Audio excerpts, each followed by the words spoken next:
Ladies and gents, hello and welcome. So let's talk about the International Women's Day. So March to a lot of people is Women's Month, but March 8th is considered, celebrated and observed worldwide as International Women's Day, as we all know. A day to recognize women's economic, social, cultural and political achievements. I would even want to add religious achievements. A day to remember, a day to appreciate and celebrate achievements done by women throughout the years that have passed, throughout history, how much women have contributed to our society. Continue the fight against women's discrimination in different domains and also celebrate women's values. So with that being said, I have to mention that worldwide today, everywhere in the world today, women still get overlooked, women still get underrated, women still get underestimated. Without going too far, just look in companies that you work. Just look at your workplace. How many women are at the top? How many women are in the executive branch of wherever you are? You see, how many women are put in those higher positions? Even though we know there are so many women out there who have qualifications, there are so many women out there who have the expertise to take those responsibilities and show what they are capable of. You see, now if we go even into politics, it's men that get chosen as presidents. If a woman was to run for president, you might find out that most of the people that voted for that woman are men rather than women. Because even women themselves don't want to push themselves. Women themselves don't want to help each other go forward. Because some women will just think, that's for men, let's leave it that for men. And so a lot of women today are lacking support from their fellow women. You hear in churches today, you hear pastors say a woman's place is in the kitchen only. Now I know it's debatable on the on position in politics, for example, as a president. For those who believe in the Bible, they will say a woman is not supposed to be the head. According to the Bible, woman has to keep it quiet and the man has to be the head, the man has to lead. Okay. But for me, I feel like the position, for example, as a president is not a position where you reign. It's a service position. It's a position of service. I feel like when we vote for somebody, when we elect somebody to be a president, we give them a job. We give them a task that they have to complete. We give them a mission to accomplish. So there's a job we give them to work for us. That's what we pay them, I think. Right? So especially in a democratic country, of course, a president is not above you. It's your servant. That's how things are supposed to be. Compared to like a king, like in the time of old, a king is the role of everyone, and whatever the king say, you follow. So if you have a queen instead of a king, then the queen is on top of everybody. But in a position of a president in a democratic country, a president is not supposed to be above people. It's not above the law. He follows the law. He serves the people. So that's why I think maybe women should also be given that chance. Even though it's a debatable topic, I know it's a debatable topic. I might be wrong, but that's my thought on that. You see, that's one of the things that women face today. Women have to be taught to be independent. If I have to talk about African women, because I growing up in Africa and Congo in particular, you'll see that a lot of women are taught to be dependent of men when they grow up. You see that women are taught to be dependent. It's better they know how to cook. It's better they know how to do housework, even if they cannot be dependent financially. You see, which is a big problem, because you can live without a man, but it's going to be hard to live alone with an empty brain. You see, an African parent is more likely to be okay with you as long as you do housework, even if you don't do the schoolwork. Men and women today are not respected in marriages because the husband knows you have nowhere to go, because the husband knows he's the one that does everything, because the husband knows you're only his cook, you're only his house cleaner, you're only his dishwasher.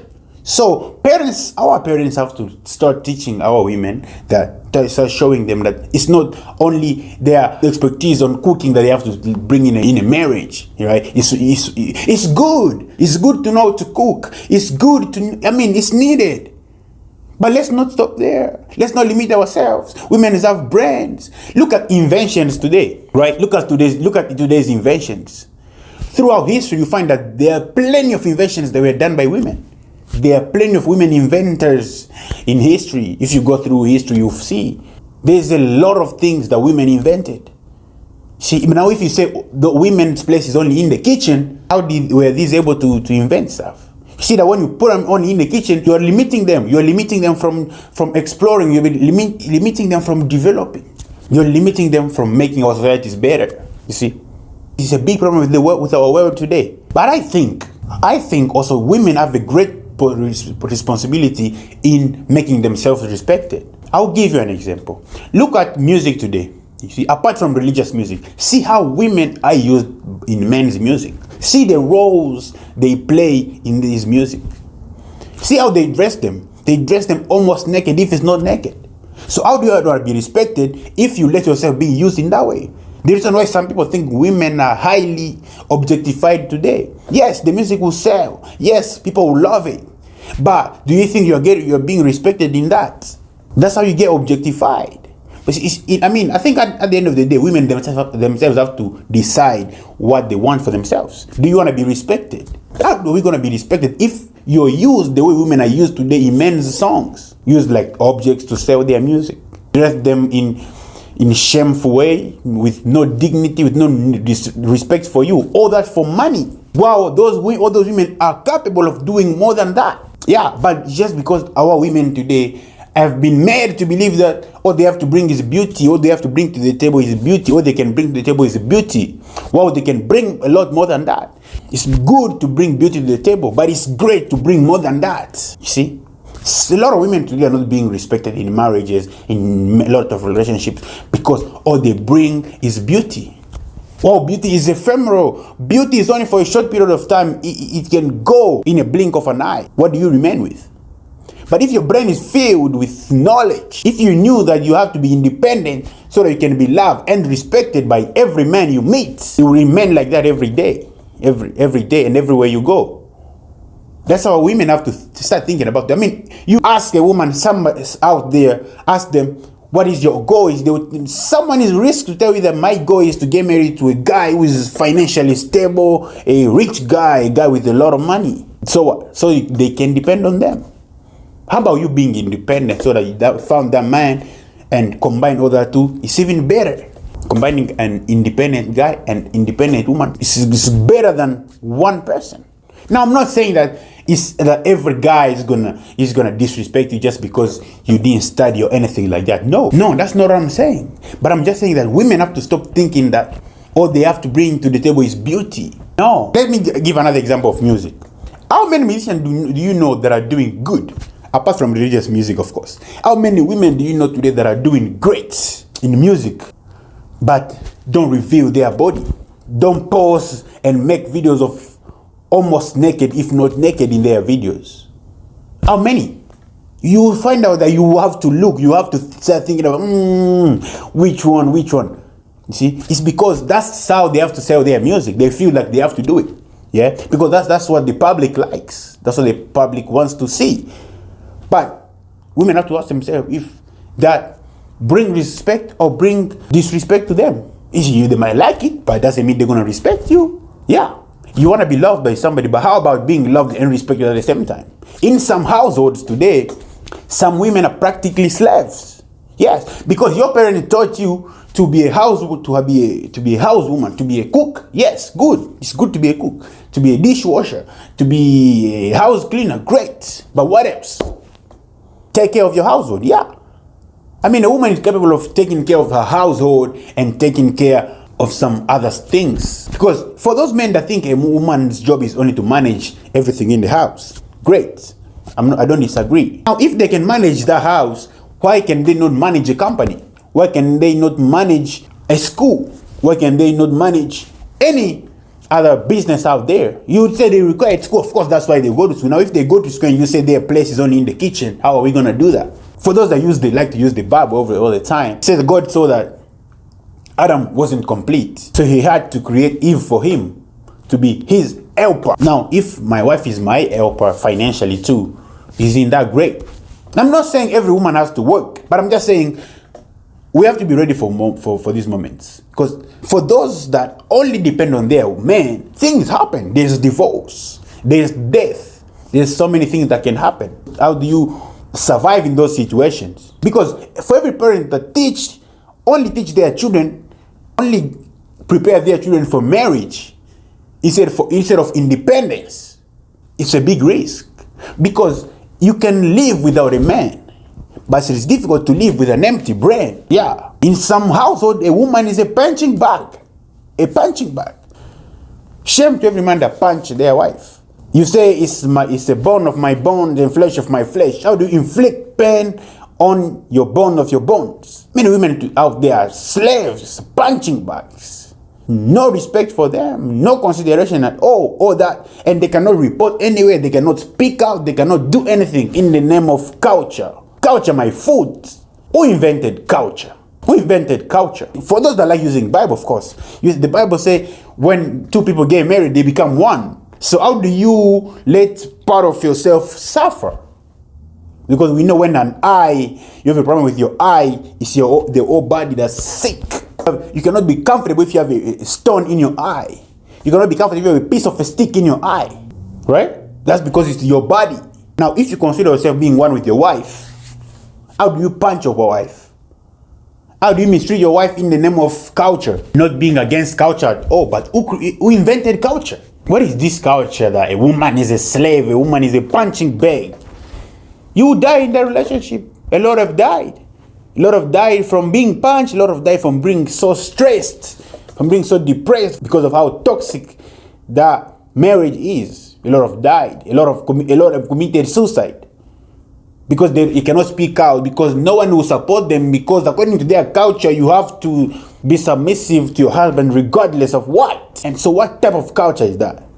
And you lose people's lives because culture says you have to do this. It's ridiculous. Who invented that culture? That's what we have to ask ourselves. That we cannot have common sense. Today, go out there and ask women. If you ask women, what would you do if your husband cheated on you or your man cheated on you? Most of them will probably tell you they will give them a second chance. But ask the same question to men. What would they do if their woman cheated on them, if their wife cheated on them?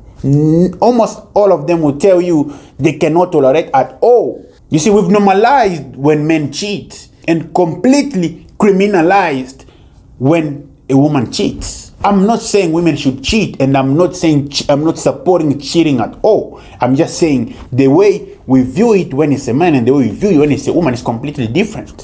What we both have to be wrong. Wrong is wrong. See, so I think at the end of the day, it's a choice that women have to make. Do they want to be disrespected or respected?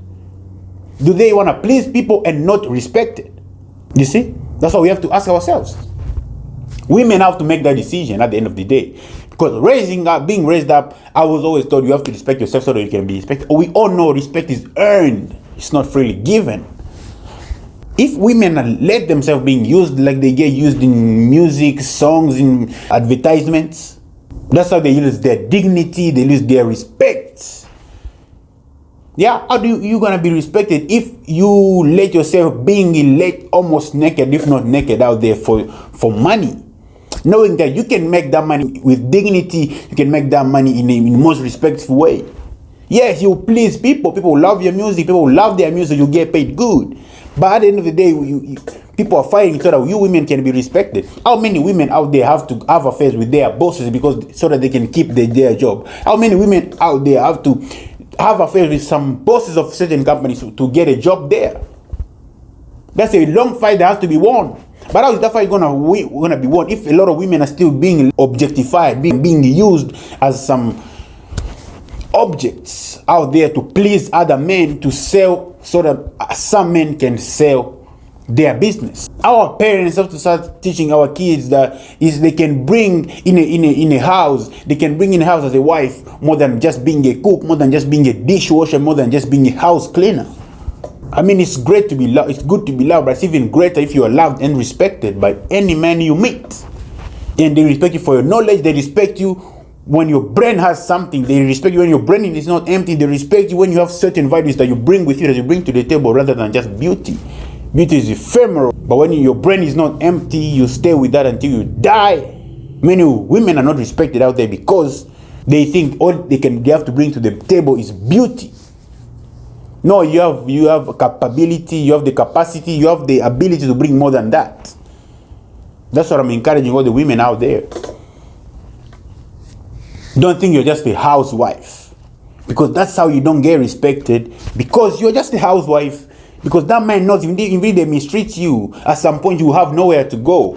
At some point you don't want to be laughed at in the society that you were kicked out by your husband. So you want to stay inside, even though you're not respected in your relationship. But if that man knows you're an independent woman that you can do without him financially, for instance, there is respect. Now, I'm not saying this to make some women stubborn. No, when you have that, you bring it in a healthy, and make a healthy relationship, a healthy marriage, a healthy household. It's greater. That consideration has to be there, because a lot of women are being limited, are being made to believe that all they have to bring is their beauty. As long as you are beauty, you're good. No, you're great if you have more than that. Let me tell you that today. That's the message, ladies and gents. If possible, this week we'll make a content of at least 50 inventions done by women, at least 50 inventors. We're going to make that content if possible this week. Since March is considered Women's Month, we'll try and make that happen if possible. So that's the message, ladies and gents. It's time to wrap up. So may God be with us. May God protect us, and we're still together.